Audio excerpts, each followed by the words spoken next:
ಅವರೆಲ್ಲ ದಿನದ 24 ಗಂಟೆಯೂ ಬ್ಯುಸಿ ಇರೋರು.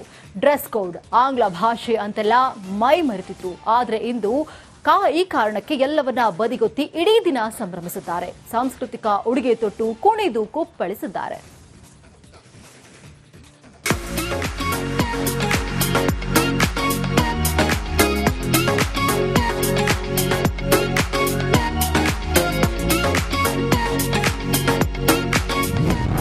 ಏರ್ಪೋರ್ಟ್ನಲ್ಲಿ ಕಳೆಗಟ್ಟಿದ ಕನ್ನಡ ರಾಜ್ಯೋತ್ಸವ. ಕಲರ್ಫುಲ್ ಡ್ರೆಸ್, ಕುಣಿದು ಕುಪ್ಪಳಿಸಿದ ಸಿಬ್ಬಂದಿ. ಯೂನಿಫಾರ್ಮ್ನಲ್ಲಿ ಇರಬೇಕಾದ ಯುವತಿಯರೆಲ್ಲ ಕಲರ್ ಡ್ರೆಸ್ ಹಾಕೊಂಡು ವೇದಿಕೆ ಮೇಲೆ ಕಲರ್ಫುಲ್ ಆಗಿ ಅದ್ಯಾವ ರೀತಿ ಕುಣಿದು ಕುಪ್ಪಳಿಸಿದ್ದಾರೆ ಅನ್ನೋದನ್ನ ನೀವೇ ನೋಡಿ.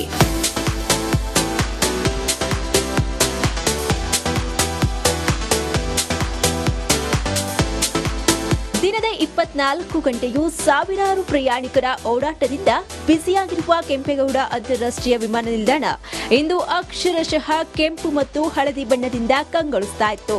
ಪ್ರತಿ ವರ್ಷದಂತೆ ಈ ಬಾರಿಯೂ ಕೂಡ ಕೆಂಪೇಗೌಡ ಏರ್ಪೋರ್ಟ್ನಲ್ಲಿ ಆಡಳಿತ ಮಂಡಳಿ ಮತ್ತು ಸಿಬ್ಬಂದಿ ವರ್ಗ ಕನ್ನಡ ರಾಜ್ಯೋತ್ಸವವನ್ನ ಆಯೋಜಿಸಿದ್ರು.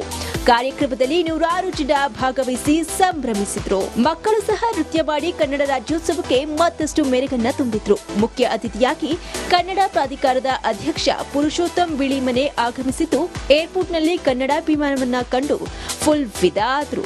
ವಿಮಾನ ನಿಲ್ದಾಣದ ಬಗೆಗಿನ ನನ್ನ ದೃಷ್ಟಿಕೋನವನ್ನೇ ಬದಲಾಯಿಸಿತು. ಮತ್ತು ನಮ್ಮಲ್ಲಿ ಭಾಳ ಜನ ಬೆಂಗಳೂರು ಸೇರಿದ ಹಾಗೆ ಬೇರೆ ಕಡೆಯವರು ಕನ್ನಡ ಹೆಂಗೆ ಮಾತಾಡ್ತಾರೆ ಅಂತ ನಿಮಗೆ ಗೊತ್ತಿದೆ. ಅದರಲ್ಲಿ 60% ಹೆಚ್ಚು ಇಂಗ್ಲೀಷ್ ಪದಗಳಿರ್ತದೆ. ಅಲ್ಲೋ ಇಲ್ಲೋ ತಪ್ಪಿ ಒಂದೊಂದು ಕನ್ನಡ ಬರುತ್ತೆ. ಬಟ್ ಇವತ್ತಿನ ಕಾರ್ಯಕ್ರಮದಲ್ಲಿ ಏರ್ಪೋರ್ಟ್ ಅಧಿಕಾರಿಗಳು 100ಕ್ಕೆ 100 ಕನ್ನಡ ಪದಗಳನ್ನು ಬಳಸಿ ಮಾತಾಡಿದೆಯಲ್ಲ, ಇದು ಭಾಳ ದೊಡ್ಡ ಕೆಲಸ ಇದು. ಅದಕ್ಕೋಸ್ಕರ ನಾನು ಎಲ್ಲ ಕನ್ನಡಿಗರ ಪರವಾಗಿ ವಿಮಾನ ನಿಲ್ದಾಣದ ಎಲ್ಲ ಕನ್ನಡಿಗರನ್ನು ಅಭಿನಂದಿಸ್ತೇನೆ. ನಿತ್ಯ ವಿವಿಧ ದೇಶದ ಜನರು ವಿವಿಧ ಭಾಷೆಗಳ ಸಂಭಾಷಣೆಯೊಂದಿಗೆ ಬ್ಯುಸಿಯಾಗಿದ್ದ ಕೆಂಪೇಗೌಡ ಏರ್ಪೋರ್ಟ್ ಸಿಬ್ಬಂದಿ ಇಂದು ಕನ್ನಡದ ಕಂಪನ್ನ ಪಸರಿಸುವ ಮೂಲಕ ದೇಶ ವಿದೇಶಿಗರ ಗಮನವನ್ನ ಸೆಳೆದರು. ಮಂಜುನಾಥ್ ತಿನ್ನೂರ್, ರಿಪಬ್ಲಿಕ್ ಕನ್ನಡ, ದೇವನಹಳ್ಳಿ. ಅವರೆಲ್ಲ ದಿನದ 24 ಗಂಟೆಯೂ ಬ್ಯುಸಿ ಇರೋರು. ಡ್ರೆಸ್ ಕೋಡ್, ಆಂಗ್ಲ ಭಾಷೆ ಅಂತೆಲ್ಲ ಮೈ ಮರೆತಿದ್ರು. ಆದ್ರೆ ಇಂದು ಈ ಕಾರಣಕ್ಕೆ ಎಲ್ಲವನ್ನ ಬದಿಗೊತ್ತಿ ಇಡೀ ದಿನ ಸಂಭ್ರಮಿಸಿದ್ದಾರೆ. ಸಾಂಸ್ಕೃತಿಕ ಉಡುಗೆ ತೊಟ್ಟು ಕುಣಿದು ಕುಪ್ಪಳಿಸಿದ್ದಾರೆ.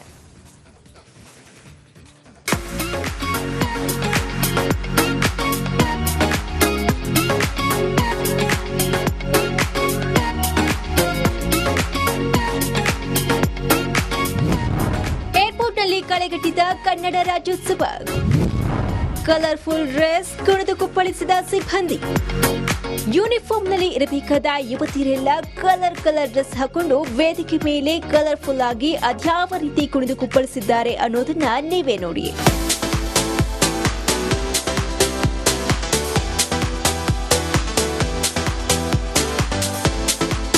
ದಿನದ 24 ಗಂಟೆಯೂ ಸಾವಿರಾರು ಪ್ರಯಾಣಿಕರ ಓಡಾಟದಿಂದ ಬ್ಯುಸಿಯಾಗಿರುವ ಕೆಂಪೇಗೌಡ ಅಂತಾರಾಷ್ಟ್ರೀಯ ವಿಮಾನ ನಿಲ್ದಾಣ ಇಂದು ಅಕ್ಷರಶಃ ಕೆಂಪು ಮತ್ತು ಹಳದಿ ಬಣ್ಣದಿಂದ ಕಂಗೊಳಿಸ್ತಾ ಇತ್ತು. ಪ್ರತಿ ವರ್ಷದಂತೆ ಈ ಬಾರಿಯೂ ಕೂಡ ಕೆಂಪೇಗೌಡ ಏರ್ಪೋರ್ಟ್ನಲ್ಲಿ ಆಡಳಿತ ಮಂಡಳಿ ಮತ್ತು ಸಿಬ್ಬಂದಿ ವರ್ಗ ಕನ್ನಡ ರಾಜ್ಯೋತ್ಸವವನ್ನ ಆಯೋಜಿಸಿದ್ರು. ಕಾರ್ಯಕ್ರಮದಲ್ಲಿ ನೂರಾರು ಜನ ಭಾಗವಹಿಸಿ ಸಂಭ್ರಮಿಸಿದ್ರು. ಮಕ್ಕಳು ಸಹ ನೃತ್ಯ ಮಾಡಿ ಕನ್ನಡ ರಾಜ್ಯೋತ್ಸವಕ್ಕೆ ಮತ್ತಷ್ಟು ಮೆರುಗನ್ನ ತುಂಬಿದ್ರು. ಮುಖ್ಯ ಅತಿಥಿಯಾಗಿ ಕನ್ನಡ ಪ್ರಾಧಿಕಾರದ ಅಧ್ಯಕ್ಷ ಪುರುಷೋತ್ತಮ್ ಬಿಳಿಮನೆ ಆಗಮಿಸಿದ್ದು ಏರ್ಪೋರ್ಟ್ನಲ್ಲಿ ಕನ್ನಡಾಭಿಮಾನವನ್ನ ಕಂಡು ಫುಲ್ ಫಿದಾ ಆದ್ರು. ವಿಮಾನ ನಿಲ್ದಾಣದ ಬಗೆಗಿನ ನನ್ನ ದೃಷ್ಟಿಕೋನವನ್ನೇ ಬದಲಾಯಿಸಿತು. ಮತ್ತು ನಮ್ಮಲ್ಲಿ ಭಾಳ ಜನ ಬೆಂಗಳೂರು ಸೇರಿದ ಹಾಗೆ ಬೇರೆ ಕಡೆಯವರು ಕನ್ನಡ ಹೆಂಗೆ ಮಾತಾಡ್ತಾರೆ ಅಂತ ನಿಮಗೆ ಗೊತ್ತಿದೆ. ಅದರಲ್ಲಿ 60% ಹೆಚ್ಚು ಇಂಗ್ಲೀಷ್ ಪದಗಳಿರ್ತದೆ. ಅಲ್ಲೋ ಇಲ್ಲೋ ತಪ್ಪಿ ಒಂದೊಂದು ಕನ್ನಡ ಬರುತ್ತೆ.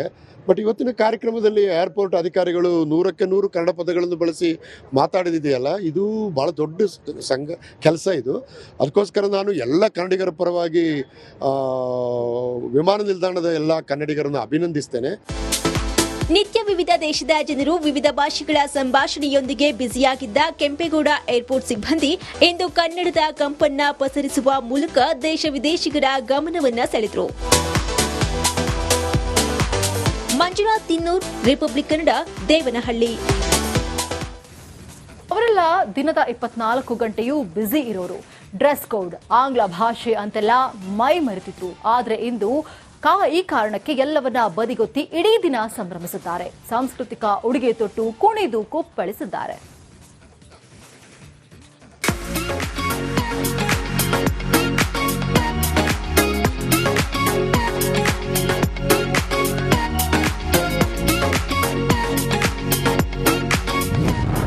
ಏರ್ಪೋರ್ಟ್ನಲ್ಲಿ ಕಳೆಗಟ್ಟಿದ ಕನ್ನಡ ರಾಜ್ಯೋತ್ಸವ. ಕಲರ್ಫುಲ್ ಡ್ರೆಸ್ ಕುಣಿದು ಕುಪ್ಪಳಿಸಿದ ಸಿಬ್ಬಂದಿ. ಯೂನಿಫಾರ್ಮ್ನಲ್ಲಿ ಇರಬೇಕಾದ ಯುವತಿಯರೆಲ್ಲ ಕಲರ್ ಡ್ರೆಸ್ ಹಾಕೊಂಡು ವೇದಿಕೆ ಮೇಲೆ ಕಲರ್ಫುಲ್ ಆಗಿ ಅದ್ಯಾವ ರೀತಿ ಕುಣಿದು ಕುಪ್ಪಳಿಸಿದ್ದಾರೆ ಅನ್ನೋದನ್ನ ನೀವೇ ನೋಡಿ.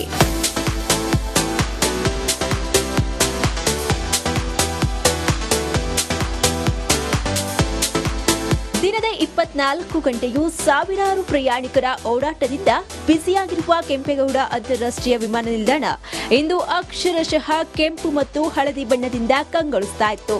ಪ್ರತಿ ವರ್ಷದಂತೆ ಈ ಬಾರಿಯೂ ಕೂಡ ಕೆಂಪೇಗೌಡ ಏರ್ಪೋರ್ಟ್ನಲ್ಲಿ ಆಡಳಿತ ಮಂಡಳಿ ಮತ್ತು ಸಿಬ್ಬಂದಿ ವರ್ಗ ಕನ್ನಡ ರಾಜ್ಯೋತ್ಸವವನ್ನ ಆಯೋಜಿಸಿದ್ರು. ಕಾರ್ಯಕ್ರಮದಲ್ಲಿ ನೂರಾರು ಜನ ಭಾಗವಹಿಸಿ ಸಂಭ್ರಮಿಸಿದ್ರು. ಮಕ್ಕಳು ಸಹ ನೃತ್ಯ ಮಾಡಿ ಕನ್ನಡ ರಾಜ್ಯೋತ್ಸವಕ್ಕೆ ಮತ್ತಷ್ಟು ಮೆರುಗನ್ನ ತುಂಬಿದ್ರು. ಮುಖ್ಯ ಅತಿಥಿಯಾಗಿ ಕನ್ನಡ ಪ್ರಾಧಿಕಾರದ ಅಧ್ಯಕ್ಷ ಪುರುಷೋತ್ತಮ್ ಬಿಳಿಮನೆ ಆಗಮಿಸಿದ್ದು ಏರ್ಪೋರ್ಟ್ನಲ್ಲಿ ಕನ್ನಡಾಭಿಮಾನವನ್ನ ಕಂಡು ಫುಲ್ ಫಿದಾ ಆದ್ರು. ವಿಮಾನ ನಿಲ್ದಾಣದ ಬಗೆಗಿನ ನನ್ನ ದೃಷ್ಟಿಕೋನವನ್ನೇ ಬದಲಾಯಿಸಿತು.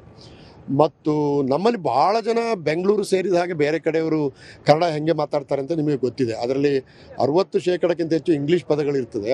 ಅಲ್ಲೋ ಇಲ್ಲೋ ತಪ್ಪಿ ಒಂದೊಂದು ಕನ್ನಡ ಬರುತ್ತೆ. ಬಟ್ ಇವತ್ತಿನ ಕಾರ್ಯಕ್ರಮದಲ್ಲಿ ಏರ್ಪೋರ್ಟ್ ಅಧಿಕಾರಿಗಳು 100ಕ್ಕೆ 100 ಕನ್ನಡ ಪದಗಳನ್ನು ಬಳಸಿ ಮಾತಾಡಿದೆಯಲ್ಲ, ಇದು ಭಾಳ ದೊಡ್ಡ ಕೆಲಸ ಇದು. ಅದಕ್ಕೋಸ್ಕರ ನಾನು ಎಲ್ಲ ಕನ್ನಡಿಗರ ಪರವಾಗಿ ವಿಮಾನ ನಿಲ್ದಾಣದ ಎಲ್ಲ ಕನ್ನಡಿಗರನ್ನು ಅಭಿನಂದಿಸ್ತೇನೆ. ನಿತ್ಯ ವಿವಿಧ ದೇಶದ ಜನರು ವಿವಿಧ ಭಾಷೆಗಳ ಸಂಭಾಷಣೆಯೊಂದಿಗೆ ಬ್ಯುಸಿಯಾಗಿದ್ದ ಕೆಂಪೇಗೌಡ ಏರ್ಪೋರ್ಟ್ ಸಿಬ್ಬಂದಿ ಇಂದು ಕನ್ನಡದ ಕಂಪನ್ನ ಪಸರಿಸುವ ಮೂಲಕ ದೇಶ ವಿದೇಶಿಗರ ಗಮನವನ್ನ ಸೆಳೆದರು. ಮಂಜುನಾಥ್ ತಿನ್ನೂರ್, ರಿಪಬ್ಲಿಕ್ ಕನ್ನಡ, ದೇವನಹಳ್ಳಿ. 1 ವರ್ಷ ಕಳೆದ ಒಂದೇ ವರ್ಷದಲ್ಲಿ ಚುನಾವಣೆಗಳು, ರಾಜಕೀಯ ತಂತ್ರ ಪ್ರತಿತಂತ್ರಗಳು, ಅಭಿಯಾನ, ಜನಪರ ಅಹೋರಾತ್ರಿ ಹೋರಾಟಗಳು, ಪಾರದರ್ಶಕ ವರದಿಗಾರಿಕೆಯ ಪಣ ತೊಟ್ಟು ಮುನ್ನಡೆದಿದ್ದೇವೆ. 1 ವರ್ಷದ ಸಂಭ್ರಮದ ಜೊತೆಗೆ ಜವಾಬ್ದಾರಿ ಕೂಡ ಹೆಚ್ಚಾಗಿದೆ. ಮತ್ತಷ್ಟು ಮುನ್ನುಗ್ಗಿ ಜನಪರ ನಿಲ್ಲುವ ಉತ್ಸಾಹ ಕೂಡ ಹೆಚ್ಚಿದೆ. ಯಾಕಂದ್ರೆ ಇದು ರಿಪಬ್ಲಿಕ್ ಕನ್ನಡ, ನಿಮ್ಮದೇ ಧ್ವನಿ. 1 ವರ್ಷದ ನಿರ್ಭೀತ ಪತ್ರಿಕೋದ್ಯಮ ರಿಪಬ್ಲಿಕ್ ಕನ್ನಡ, ಇದು ನಿಮ್ಮ ಧ್ವನಿ.